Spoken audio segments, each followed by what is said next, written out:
My name is Father Ray Schroth, and we're going to talk today for a minute about an incident that's the subject of one of our editorial comments in the magazine. I was struck by a news story on the front page of the New York Times by Mike Wilson a couple of weeks ago about a terrible event which had happened in the Bronx. It's about a group of young men between 17 and 23. And they do a lot of partying, and they had this apartment in Morris Heights section where for all summer they'd just been living it up and drinking a lot of booze. And at one stage recently, they observed that one of their new members was talking to an older man who was, say, a 30-year-old man who was homosexual. And they suspected there might be a relationship there, and they wanted to do something about it.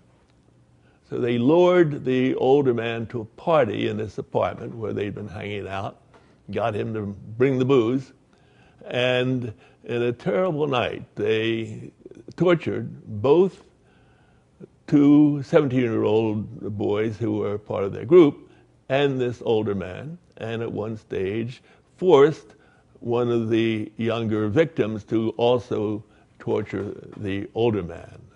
And what's important is that the attitude that we might take to this and what kind of context that we can put it in. First, the condition of these young people. Obviously, people who are drawn to a group like this are, excuse the expression, they're losers. They're not doing well in school. They're probably not satisfied with their family relationships. They don't have money. They don't have a future. And therefore, they join a gang. And they get themselves drunk, and then they get to the stage where the moral laws go out the window, and they feel free to do anything and take on any behavior which is acceptable to the rest of the group. And they expect they'll get away with it because the young men who are being tortured would not want to tell the police why they were tortured or what was going on.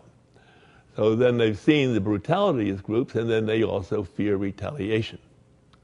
The other thing is the way society itself would react to the cultural status of the homosexual. We've read in the same weeks of a series of bullying cases. The tragic suicide of several homosexual young people in colleges across the country, including one in New York. The fact that it comes into the gubernatorial debates about homosexual lifestyle, or the condition that is set up when the don't tell, don't ask rule, the judge has overruled it, and at the same time, some of the brass in the army are resisting this. So there's confusion in the society at large. And unfortunately, this confusion continues in the lives of the 9, 10, or 11 young people who are trapped in this. Trying to make excuses for it, naturally the friends and family say, oh, these are good kids. And as proof that these are good kids, they say, well, 2 of them have impregnated their girlfriends. That's a sign that they have a future. There's something I think they misunderstand about life and responsibility when that attitude is there. The young man who was originally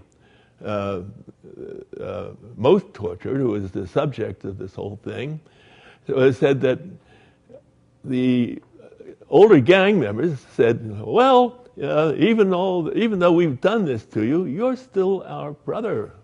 We went to church together, so we're still friends. So don't take it seriously. It doesn't mean we don't like you. It was just a little discipline.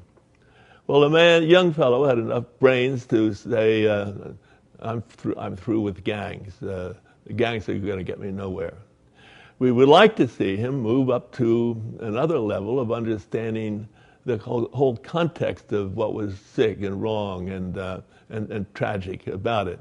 And their attitudes towards sexuality, towards one another, towards loyalty towards abuse of substances, the criminal lifestyle on which they border and which they enter. So that's really something for all of us to talk about, not just these young men, but we as their fellow citizens and people who are responsible for the quality of life in our community. Thank you. My name is Father Ray Schroth. I hope you read the magazine.